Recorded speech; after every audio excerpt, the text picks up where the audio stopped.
Bom dia, gente. Então, vamos aqui na segunda parte do livro da autobiografia de Arendt, Entre o Amor e o Mal.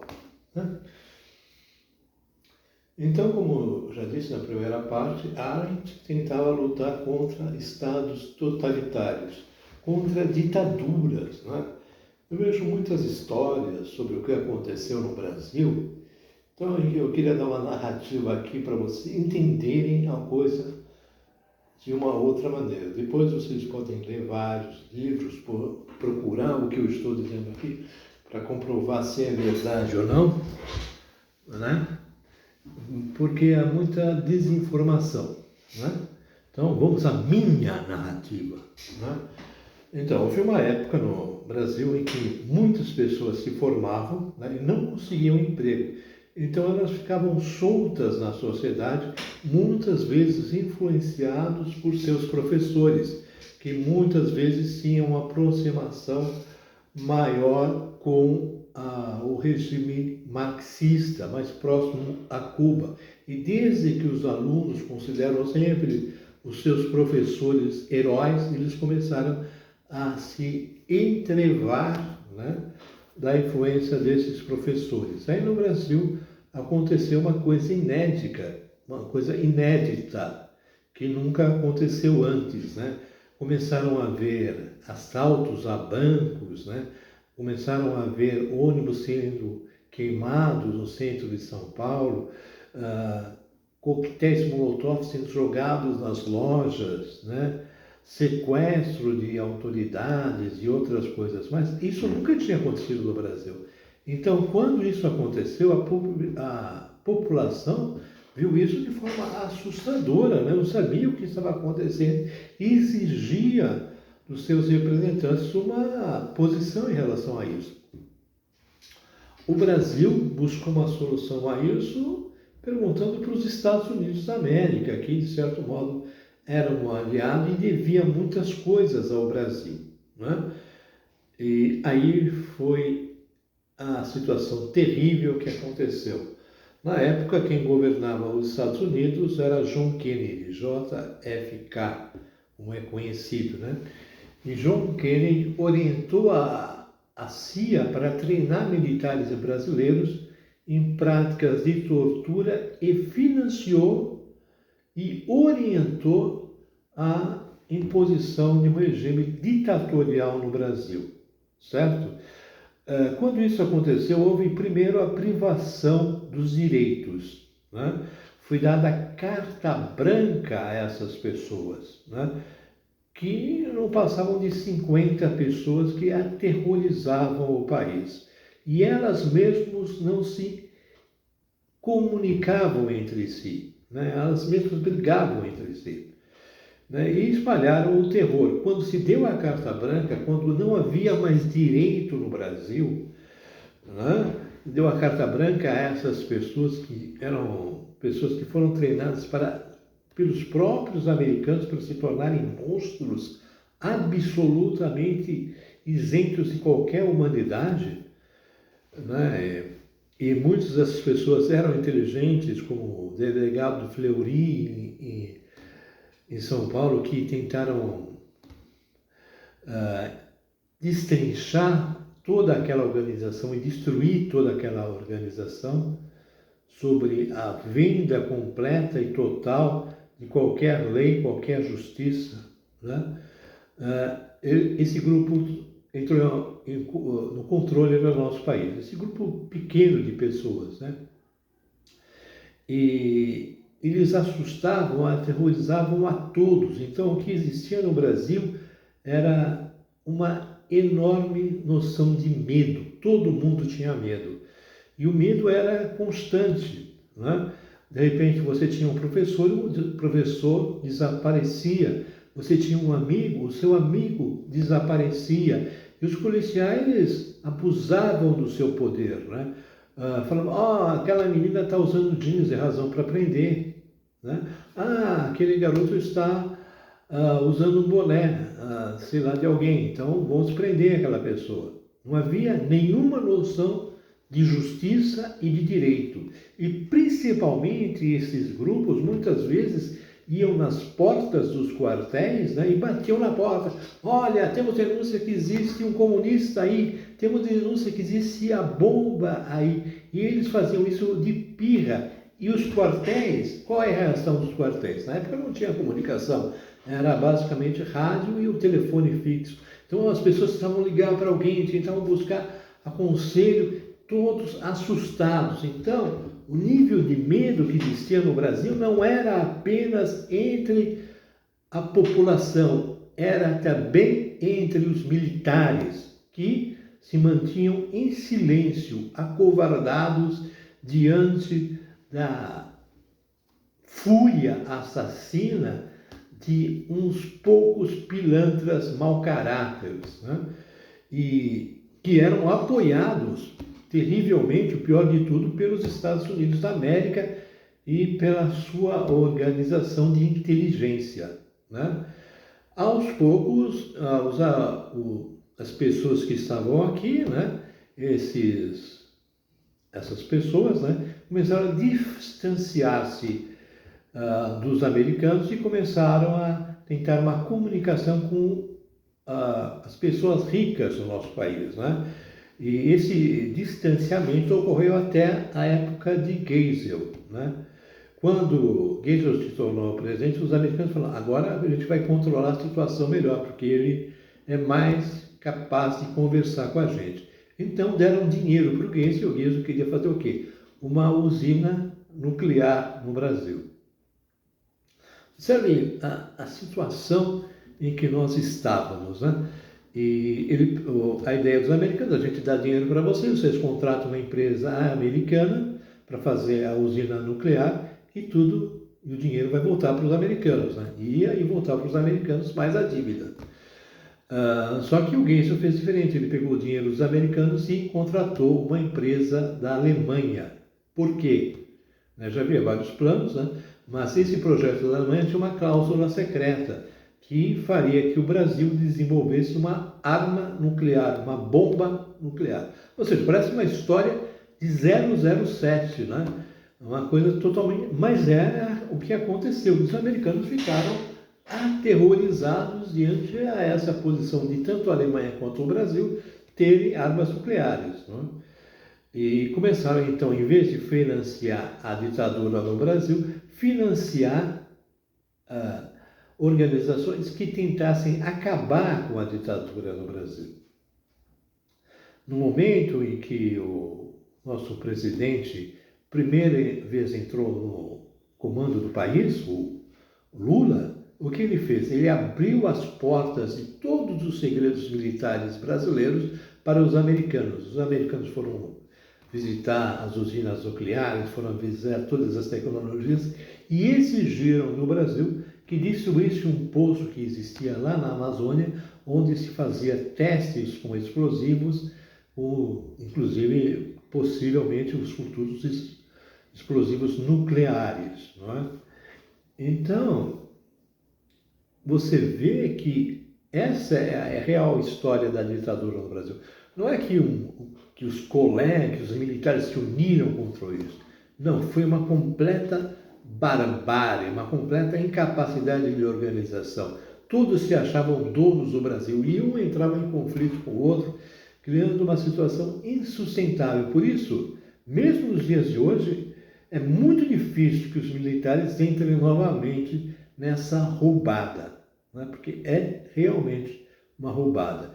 E Arendt, como sempre, tenta combater esses regimes totalitários que nunca representam a população, nunca representam o povo e sempre são completamente incapazes de discutir qualquer coisa, a não ser o poder pelo poder, o poder pelo medo, o poder pela destruição da sua própria sociedade, do seu próprio país, do seu próprio futuro, né?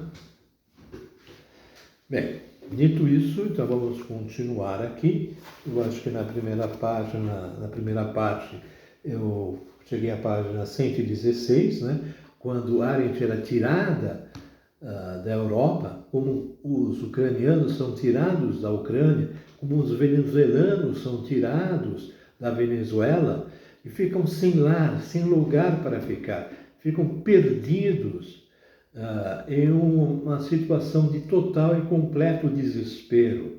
E existem países que são, são sensíveis à dor de outro povo em relação a isso, e outros não o são, né? E é terrível participar de um país que não o é, compreender a terrível coisa que é a situação da Venezuela no nosso continente, né? E tolerar isso, ou dar crédito a isso, ou fechar os olhos a toda e qualquer incapacidade de humanidade do mundo, né? Bem, dito isso, vamos em frente. Na página 33, na página 35, ela conta um poema. É interessante que eu li o poema e não entendi. Aí eu fui buscar no original, né? E o original diz o seguinte: o luto é como uma chama acesa no coração. A abstinência da luz é como um brilho que nos guia durante a noite. Nós precisamos acender essa pequena luz do luto para encontrar o lar em meio às sombras, através da longa e vasta noite. A floresta ilumina a cidade, a rua e a árvore. Bem-aventurado aquele que não tem lar, mas não esquece jamais do mesmo em seus sonhos. Não é bonita essa poesia? Não é o que está escrito no livro, né? É uma versão particular minha do que está no original, né? Eu vou colocar, inclusive, nas observações aí do vídeo, né?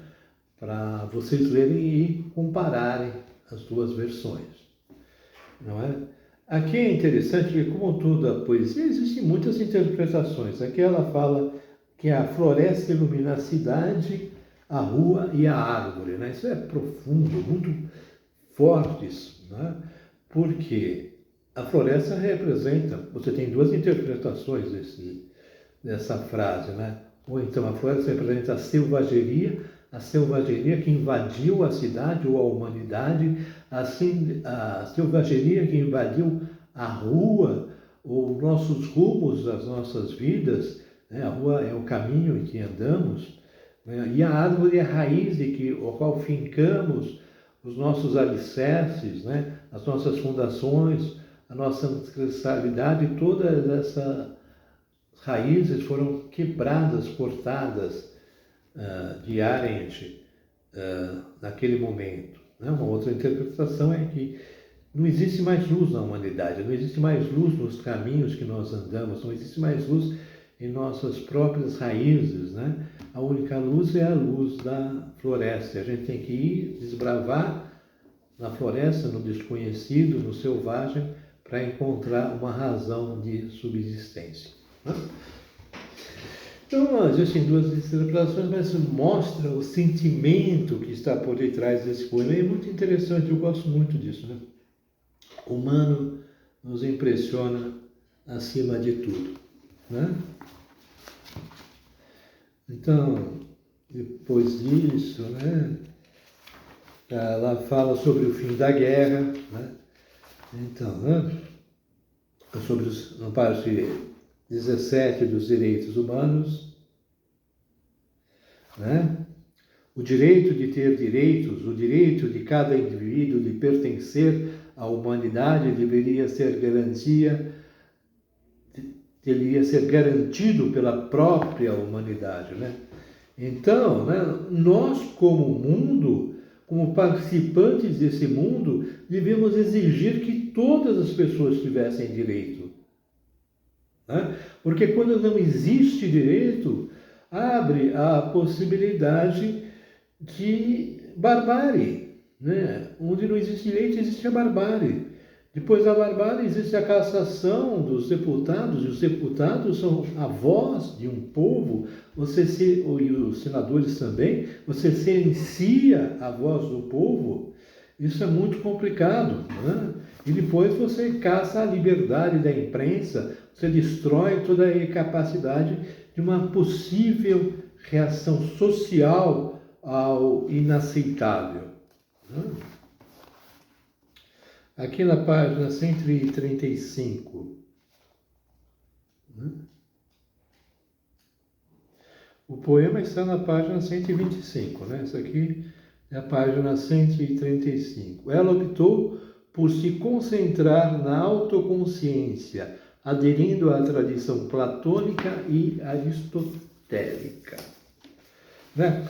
Você pode observar, né, que uma crítica que eu faço aqui, tanto Platão, Aristóteles, Kant estavam imersos na metafísica, ou seja, eles estão imersos na concepção de que existe uma outra realidade, uma realidade espiritual que nos guia, que nos orienta, que nos impulsiona ao agir, né? Arendt, apesar de aceitar essas orientações, né, desses filósofos, buscava na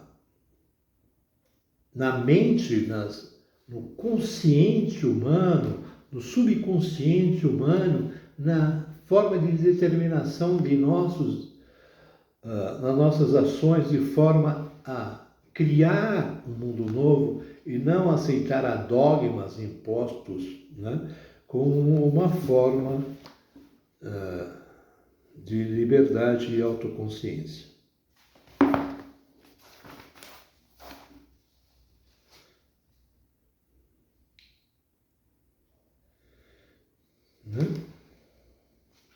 É preciso cidadania, ela termina o capítulo 17, né? Então é preciso cidadania, é preciso você lutar pelos seus direitos, é preciso ter responsabilidade para agir, para mandar e-mails para deputados, senadores, para que haja, né, não haja o abuso do poder, não haja o abuso do direito, né, por algumas pessoas que tornam-se incapazes, né, de perceber o que estão fazendo, agem de forma irresponsável, e essa irresponsabilidade nos leva né, a um futuro insustentável, né? Na página 148, ela fala, né, sobre a banalidade do mal. Então, ela questiona se os maus atos pressupõem más intenções e maus motivos, né? Então, os maus atos, né, são orientados por más intenção ou por maus motivos, né?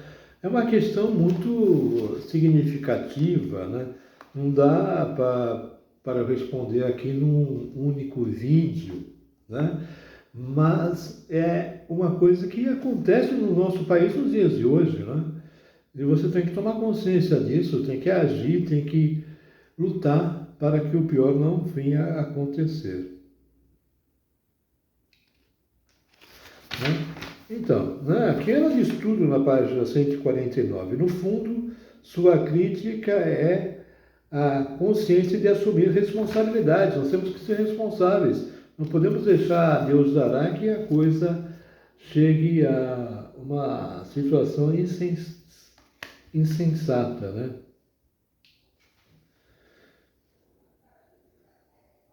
né? Na página 152, tem um trecho destacado que é muito importante se ler, né? Um texto grande, eu não vou ler aqui completo, mas ele fala exatamente sobre a monstruosidade de que é deixar as coisas ao Deus dará.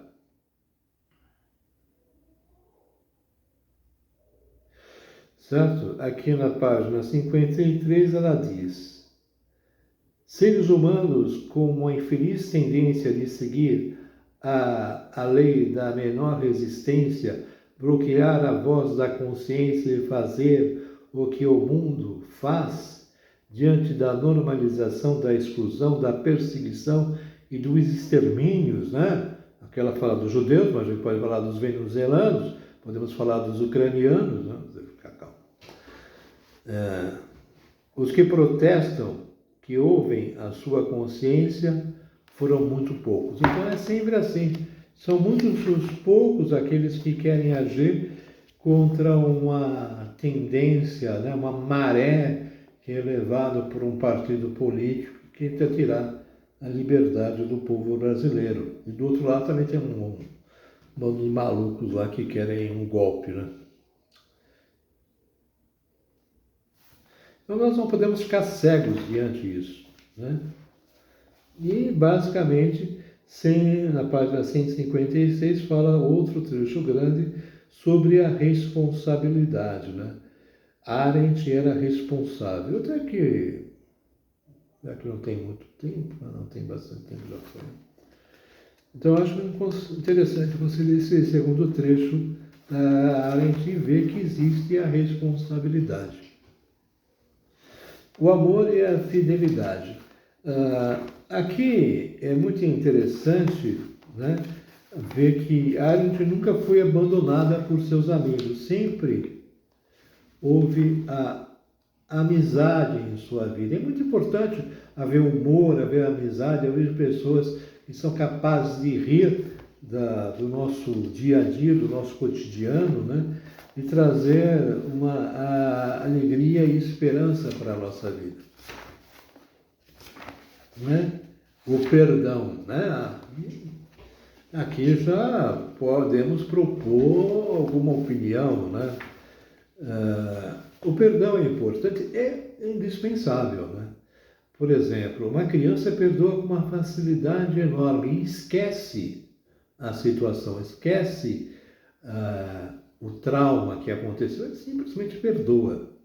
O adulto, entretanto, sempre volta ao trauma, né? Ele não esquece aquela situação injusta em que passou e vive revivendo o trauma existente, né? Como se carregasse, né, um monte de cruzes dentro de si e não consegue rir, não consegue realizar uma relação com os demais de forma mais eficiente, né? Fica sempre com aquela noção de sofrimento, eu sou perseguido, eu sou... né? E é indispensável o perdão, mas também existem duas coisas. Um é o perdão infantil, que perdoa a tudo, e o outro é o perdão adulto, que tem que ser um perdão responsável, certo? Você não pode perdoar uma pessoa que faz o mal, prejudica umas 30 famílias, depois prejudica mais 100 famílias, depois prejudica 300 famílias, né? Continua roubando, enganando e sacaneando cada vez mais pessoas. Você continuamente perdoa essa pessoa para que não carregar um peso dentro de si, certo? O perdão responsável necessita da redenção, ou seja, a pessoa que cometeu o crime, que cometeu a ofensa, deve buscar a redenção. Se não houver a busca pela redenção do criminoso, né? Não existe a possibilidade efetiva de perdão, certo? Porque o perdão simplesmente deteriora a nossa própria sociedade. Então, o perdão adulto, não o perdão infantil, o perdão por bobagens, né? Mas o perdão adulto tem que ser responsável, tem que buscar a redenção. Aqui ela fala sobre no capítulo 24, o amor sem sofrimento, né? Deve estar falando do seu grande amor, né? A Arendt era judia, mas namorava com um filósofo alemão que se envolveu muito fortemente com o nazismo, né? E o amor dela por essa pessoa é tão grande, tão incondicional, que ela fechava os olhos a muitas das suas atitudes, né? O amor nos cega completamente, não tenha dúvida nenhuma. E aqui no capítulo 25 ela fala sobre o amor múltiplo, amor ao mundo, um vínculo com a amizade. Tem um poema aqui também, diz apenas o começo deste poema de Hölderlin, que é um poeta também do grande amor da Arendt, que era o Martin, né? Então, esse poema era uma ligação entre os dois. Quanto à amizade, o que se pode dizer existem dois tipos interessantes de amizade que a gente pode analisar.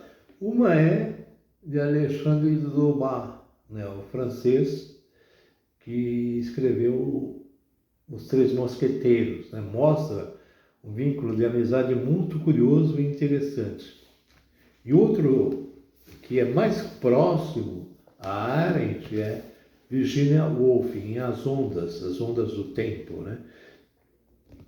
Onde ela vive a sua vida, ela cria imagens dos seus amigos na sua própria mente. Ela tem uma intimidade tão grande com as amizades que ela tem, que ela criou imagens de seus grandes amigos em sua mente e escreveu a vida de seus amigos de acordo com a sua interpretação em ondas. Desde a infância, ele não conheceu seus amigos na infância, mas desde a infância até a morte. Né? Contando certas partes, certos períodos, e indo profundamente no âmago de quem eram seus amigos. Um deles era um grande poeta, né? Mas não cabe aqui a gente falar sobre isso, mas falar sobre Hannah Arendt apenas, né? Eu acho que eu já disse bastante sobre isso, né? Já está muito tempo esse vídeo aqui. Eu me sinto vontade de fazer piadas, porque hoje em dia a situação no nosso país é muito complicada, existe muita má informação, um puxa uma informação para o lado, outro puxa para o outro, e não existe uma ponderação real. Isso me deixa muito chateado. Aparentemente o grupo aí vai discutir um outro livro, né, do Carnal. Eu fico meio preocupado com isso, né? Por exemplo, uma vez aconteceu uma experiência, a pessoa estava fazendo uma tese de doutoramento, né?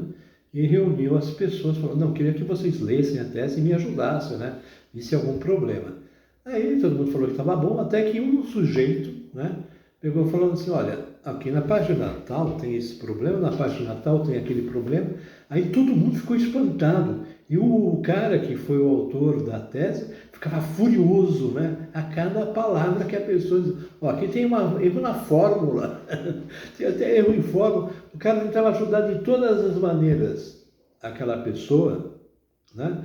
E a pessoa odiava o sujeito, odiou a pessoa pelo resto da vida. E a pessoa simplesmente ajudou a outra pessoa, né? Então, por exemplo, quando o pessoal fala assim, oh, me ajuda, eu já percebi que faça tudo menos ajudar a pessoa, porque no Brasil é inconcebível, o pessoal odeia por qualquer razão, especialmente o livro, né?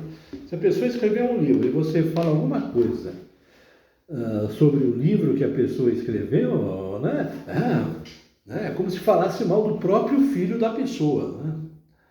A pessoa sente isso de forma bastante particular e te odeia pelo resto da vida, incondicionalmente. Então, quando uma pessoa coloca na berlinda o próprio, vamos discutir o meu livro, né?